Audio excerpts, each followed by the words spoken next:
ನಮಸ್ಕಾರ ಸ್ನೇಹಿತರೆ, ನಾನು ಹಾಸನದ ಸಮೀರ್. ಸ್ನೇಹಿತರೆ, ಈಗ ನೀವು ನೋಡ್ತಾ ಇರುವ ಈ ಯಂತ್ರ ನಮ್ಮ ಹಿಂದಿನ ಒಂದು ಹಳೆಯ ವಿಡಿಯೋದಲ್ಲಿ ನಮ್ಮ ರೈತ ಮಿತ್ರರಿಗಾಗಿ ಒಂದು ಸಣ್ಣ ಆ ಪ್ರಯತ್ನ ವಿಡಿಯೋದಲ್ಲಿ ಕಂಪ್ಲೀಟ್ ಆಗಿ ಸ್ಟೆಪ್ ಅಂಡ್ ಸ್ಟೆಪ್ ಆಗಿ ಯಾವ ರೀತಿ ತಯಾರಿಸೋದು ಅಂತಾನು ತೋರಿಸ್ಕೊಟ್ಟಿದ್ದೀನಿ. ಆ ವಿಡಿಯೋ ನೋಡಿದ್ರೆ ಈ ಕಲ್ಟಿವೇಟರ್ ಯಾವ ರೀತಿ ತಯಾರಿಸೋದು ಅಂತ ನಿಮಗೆ ಗೊತ್ತಾಗುತ್ತೆ ಸ್ನೇಹಿತರೆ. ಅದೇ ನಮ್ಮ ಹಳೆಯ ವಿಡಿಯೋ ವೀಕ್ಷಿಸಿ ನಮ್ಮ ರೈತ ಮಿತ್ರರು ಹಳೆ ಬಿಡಿನಿಂದ ಬಂದು ಸರ್ ನಮ್ಗೊಂದು ತಯಾರಿಸ್ಕೊಡಿ ಅಂತ ಕೇಳ್ಕೊಂಡ್ರು.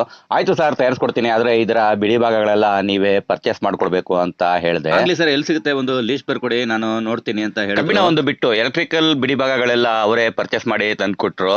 ನೋಡಿ, ಇದೊಂದು electric hub motor, 48 volt hub motor. ಇದರ ಜೊತೆಯಲ್ಲಿ ಒಂದು ಕನ್ವರ್ಟರ್ ಕೂಡ ತಂದ್ಕೊಟ್ಟಿದ್ದಾರೆ. ಕಂಟ್ರೋಲ್ ಮತ್ತು ವೈರಿಂಗ್ ಕಿಟ್ ಎಲ್ಲ ಕೂರಿಸೋದಕ್ಕೆ ಇಲ್ಲಿ ಒಂದು ಬಾಕ್ಸ್ ಫಿಟ್ಟಿಂಗ್ ಮಾಡಿದ್ದೀನಿ. ಈ ಬಾಕ್ಸಿನ ಒಳಗಡೆ ನೋಡಿ ಹಬ್ ಮೋಟರಿನ ವೈರಿಂಗ್ ಎಲ್ಲ ತಗೊಬಂದಿದ್ದೀನಿ. ಇದೇ ಆ ಕಂಟ್ರೋಲರ್. ಈ ಕಂಟ್ರೋಲ್ ವೈರಿಂಗ್ ಮಾಡೋದಕ್ಕೆ ಇದೇ ಬಾಕ್ಸಿನಲ್ಲಿ ಫಿಟ್ಟಿಂಗ್ ಮಾಡ್ತೀನಿ. ಇದರ ಜೊತೆಯಲ್ಲಿ ಇದೊಂದು ಟೋಟಲ್ ಸ್ಪೀಡ್ ಕಂಟ್ರೋಲ್ ಮಾಡೋದಕ್ಕೆ ಇದೊಂದು ಟೋಟಲ್. ಇವೆಲ್ಲ ಆಪರೇಟ್ ಆಗೋದಕ್ಕೆ ಮೇನ್ ಆಗಿ ಬೇಕಾಗಿರೋದು ನಮಗೆ 48 ವೋಲ್ಟಿನ battery. Lithium iron battery order ಮಾಡಿದ್ದಾರೆ, ಬರೋದು ಸ್ವಲ್ಪ ತಡ ಆಗುತ್ತೆ. ಆ ಕಾರಣದಿಂದ ನಮ್ಮ ಹತ್ರ ಇದ್ದ ಈ 4 ಬ್ಯಾಟ್ರಿಗಳು ಸೇರಿ 48 ವೋಲ್ಟ್ ಬರೋ ರೀತಿ ಮಾಡ್ಕೋಬೇಕಾಗುತ್ತೆ. ಈ ಒಂದೊಂದು ಬ್ಯಾಟ್ರಿ 12 ವೋಲ್ಟಿನ ಒಂದು ಬ್ಯಾಟ್ರಿ. ಈ 12 ವೋಲ್ಟಿನ 4 ಬ್ಯಾಟ್ರಿಗಳು ಸೀರೀಸ್ ಕನೆಕ್ಟ್ ಮಾಡಿದ್ದೀನಿ. 48 ವೋಲ್ಟ್ ಕರೆಂಟ್ ಬರೋ ರೀತಿ ಮಾಡಿದ್ದೀನಿ. ನೋಡಿ, ಚೆಕ್ ಮಾಡಿದ್ರೆ 49.2 ಬರ್ತಾ ಇದೆ. ಆದ್ರೆ ಈ ಬ್ಯಾಟ್ರಿ ನಮಗೆ ಮೈಲೇಜ್ ಬರಲ್ಲ ಮತ್ತು ಲೋಡ್ ಎತ್ತೋದು ಸ್ವಲ್ಪ ಕಷ್ಟ ಆಗುತ್ತೆ. ಲಿಥಿಯಂ ಐರನ್ ಬ್ಯಾಟ್ರಿ ಹಾಕಿದ್ರೆ ತುಂಬಾನೇ ಸೂಕ್ತ. ಬ್ಯಾಟ್ರಿ ಕೂರಿಸೋದಕ್ಕೆ ಈ ಬಾಕ್ಸ್ ಈ ಜಾಗದಲ್ಲಿ ಫಿಟ್ಟಿಂಗ್ ಮಾಡ್ತೇನೆ. 12 ವೋಲ್ಟಿನ ಬ್ಯಾಟ್ರಿ ಸೇರಿಸಿ ಒಂದು ಬ್ಯಾಟ್ರಿ ಮಾಡಿರೋದು ತೂಕ ಸ್ವಲ್ಪ ಜಾಸ್ತಿನೇ ಇದೆ. ಇದೇ ಬಾಕ್ಸಿನಲ್ಲಿ ನಮ್ಮ ಲಿಥಿಯಂ ಐರನ್ ಬ್ಯಾಟ್ರಿನೂ ಕೂಡ ಫಿಟ್ಟಿಂಗ್ ಆಗುತ್ತೆ. ಅಕಸ್ಮಾತ್ ವೈರಿಂಗ್ ಏನಾದ್ರು ಶಾರ್ಟ್ ಸರ್ಕ್ಯೂಟ್ ಆದ್ರೂ ಏನು ಡ್ಯಾಮೇಜ್ ಆಗಬಾರ್ದು, ಆ ರೀತಿ ಇಲ್ಲೊಂದು ಟ್ರಿಪ್ಪರ್ ಕೂರಿಸಿದ್ದೀನಿ. ಯಂತ್ರ ಆನ್ ಆಗಿದೆ ಅಂತ ಗೊತ್ತಾಗ್ಬೇಕಾದ್ರೆ ನಮ್ಗೊಂದು ಸಿಗ್ನಲ್ ಬೇಕು. ಆ ಸಿಗ್ನಲ್ಗೆ ಇಲ್ಲೊಂದು ಬಜರ್ ಕೂರಿಸಿದ್ದೀನಿ. ಕೇಳಿಸ್ತಾ ಇರ್ಬೋದು ಶಬ್ದ. ಬ್ಯಾಟ್ರಿಯಿಂದ 48 ವೋಲ್ಟಿನ ಈ 2 ವೈರ್ಗಳು ಈ ಜಾಗದಲ್ಲಿ ಹೋಲ್ ಮಾಡ್ಕೊಂಡು ಹೊರಗಡೆ ತಗೊಂಡ್ಬಂದಿದ್ದೀನಿ. ಇಲ್ಲಿಂದ ನೋಡಿ, ಈ ಬಾಕ್ಸಿನ ಒಳಭಾಗದಲ್ಲಿ ತಗೊಬಂದಿದ್ದೀನಿ. 48 ವೋಲ್ಟಿನ ಈ ಪಾಸಿಟಿವ್ ನೆಗೆಟಿವ್ 2 ವೈರ್ಗಳು ಈ ಕಂಟ್ರೋಲರಿನ ಪಾಸಿಟಿವ್ ನೆಗೆಟಿವ್ ಪೋಲಿಗೆ ಫಿಟ್ಟಿಂಗ್ ಮಾಡಬೇಕು. ಫಿಟ್ಟಿಂಗ್ ಮಾಡೋದಕ್ಕೆ ನಾನು ಈ ಟರ್ಮಿನಲ್ ಯೂಸ್ ಮಾಡ್ತೀನಿ. ಯಾಕಂದ್ರೆ ನಾವು ವೈರ್ ಜಾಯಿಂಟ್ ಮಾಡಿದ್ರೆ ಅದು ಲೂಸ್ ಕಲೆಕ್ಷನ್ ಬರಬಹುದು. ಹಾಗೆ ರಿಪೇರಿ ಏನಾದ್ರು ಬಂದ್ರು ಬಿಚ್ಚೋದಕ್ಕೂ ತುಂಬಾ ಸುಲಭ ಇರಬೇಕು, ಆ ರೀತಿ ಫಿಟ್ಟಿಂಗ್ ಮಾಡ್ತೀನಿ. ಬ್ಯಾಟ್ರಿ ಚಾರ್ಜ್ ಮಾಡೋದಕ್ಕೆ ಈ ಚಾರ್ಜಿಂಗ್ ಪಾಯಿಂಟ್ ಈ ಜಾಗದಲ್ಲಿ ಫಿಟ್ಟಿಂಗ್ ಮಾಡ್ತೀನಿ. ಟರ್ಮಿನಲ್ಗೆ ವೈರ್ ಫಿಟ್ಟಿಂಗ್ ಮಾಡೋದಕ್ಕೆ ಈ ಕ್ಲಿಪ್ಗಳನ್ನು ಯೂಸ್ ಮಾಡ್ತೀನಿ. ಬನ್ನಿ ಸ್ನೇಹಿತರೆ, ಈಗ ಬೇಗ ಇದರ ವೈರಿಂಗ್ ಕೆಲಸ ಎಲ್ಲ ಮುಗಿಸಿ ಇದು ಯಾವ ರೀತಿ ರನ್ ಆಗುತ್ತೆ ಅಂತಾನು ತೋರಿಸ್ಕೊಡ್ತೀನಿ.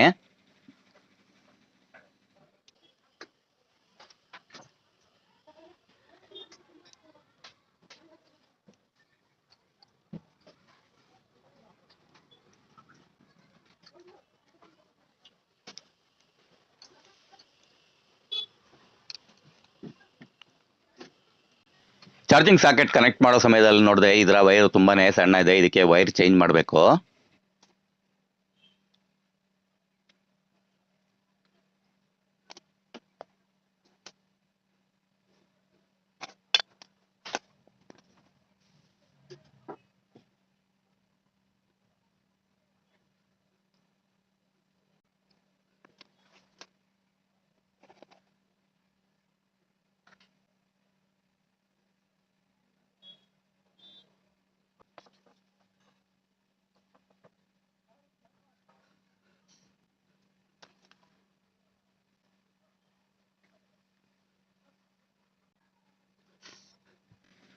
ಬ್ಯಾಟ್ರಿ ಚಾರ್ಜಿಂಗ್ ಸಾಕೆಟ್ ಈ ಜಾಗದಲ್ಲಿ ಕೂರಿಸಿದ್ದೀನಿ. ಕಂಪ್ಲೀಟ್ ಆಗಿ ವೈರಿಂಗ್ ಎಲ್ಲ ಮುಗಿಸಿದ್ದೀನಿ.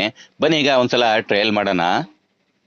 ಟ್ರಯಲ್ ಮಾಡೋಕ್ಕಿಂತ ಮುಂಚೆ ಬ್ಯಾಟ್ರಿ ಕನೆಕ್ಟ್ ಮಾಡ್ಕೋಬೇಕು. ಕನೆಕ್ಟ್ ಮಾಡೋದಕ್ಕೆ ಈ ವೈರ್ ಒಂದು ಬಿಡಿಸಿದ್ದೀನಿ. ಈ ವೈರ್ ಇಲ್ಲಿ ಕನೆಕ್ಟ್ ಮಾಡಿದ್ರೆ ಸ್ವಿಚ್ ಆನ್ ಇದೆ ನೋಡಿ. ಈಗ ಆಫ್ ಆಯ್ತು. ಮತ್ತೆ ಆನ್ ಮಾಡ್ತೀನಿ, ಶಬ್ದ ಬರುತ್ತೆ. ಟ್ರಯಲ್ ಮಾಡೋದಕ್ಕೆ ಚಕ್ರ ಸ್ವಲ್ಪ ಮೇಲೆ ಎತ್ಕೊಳ್ತೀನಿ. ನೋಡಿ ಎಷ್ಟು ಸ್ಮೂತ್ ಆಗಿ ರನ್ ಆಗ್ತದೆ. ಸ್ವಲ್ಪನೂ ವೈಬ್ಲಿಂಗ್ ಇಲ್ಲ ಸ್ನೇಹಿತರೆ. ಪೆಟ್ರೋಲ್ ಇಂಜಿನ್ ಅಲ್ಲಿ ವೈಬ್ರೇಷನ್ ಬರುತ್ತೆ ಅಂತ ಹೇಳ್ತಾರೆ ನಮ್ಮ ರೈತ ಮಿತ್ರರು. ಆದ್ರೆ ಈ ಗಾಡಿಯಲ್ಲಿ ಯಾವುದೇ ರೀತಿ ವೈಬ್ರೇಷನ್ ಇಲ್ಲ. ಬ್ಯಾಟ್ರಿ ಆಫ್ ಮಾಡಿದ್ದೀನಿ. ಚಕ್ರ ನಿಲ್ಲೋದಕ್ಕೆ ಎಷ್ಟು ಸಮಯ ತಗೊಳ್ತಾ ಇದೆ ನೋಡಿ. ತುಂಬಾನೇ ಅಂದ್ರೆ ತುಂಬಾ ಫ್ರೀ ಆಗಿದೆ. ಸ್ಪೀಡ್ ಕಂಟ್ರೋಲ್ ಮಾತ್ರ ನಮ್ಮ ಕೈಯಲ್ಲಿರುತ್ತೆ ಸ್ನೇಹಿತರೆ. ನಾವು ಯಾವ ಸ್ಪೀಡಲ್ಲಿ ಬೇಕು ಆ ಸ್ಪೀಡಲ್ಲಿ ಯೂಸ್ ಮಾಡ್ಕೋಬಹುದು. ಇಲ್ಲಿ ನೋಡಿ ಸ್ನೇಹಿತರೆ, ಈ ನಮ್ಮ ವರ್ಕ್ಶಾಪಿನೆಲ್ಲ ಇಷ್ಟೊಂದು ಗಟ್ಟಿ ಇದೆ. ಸುಮ್ಮನೆ ಇಲ್ಲೇ ಲೈಟ್ ಆಗಿ ಒಂದು ಟ್ರಯಲ್ ಮಾಡಿ ತೋರಿಸ್ತೇನೆ.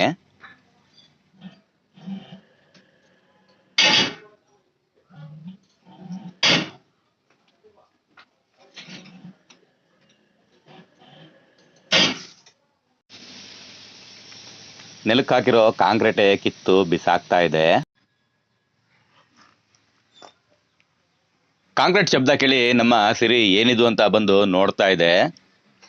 ಹೇಗಿತ್ತು ಸ್ನೇಹಿತರೆ ಇವತ್ತಿನ ಈ ನಮ್ಮ ವಿಡಿಯೋ? ಕಮೆಂಟ್ ಮಾಡಿ ತಿಳಿಸಿ. ಇಷ್ಟ ಆದ್ರೆ ಒಂದು ಲೈಕ್ ಮಾಡಿ ಸ್ನೇಹಿತರೆ. ತುಂಬಾನೇ ಇಷ್ಟ ಆದ್ರೆ ನಿಮ್ಮ ಸ್ನೇಹಿತರಿಗೆ ಶೇರ್ ಮಾಡಿ ಸ್ನೇಹಿತರೆ. ಇಷ್ಟೊತ್ತು ನಮ್ಮ ವಿಡಿಯೋ ನೋಡೋದಕ್ಕೆ ಧನ್ಯವಾದಗಳು ಸ್ನೇಹಿತರೆ. ಜೈ ಹಿಂದ್.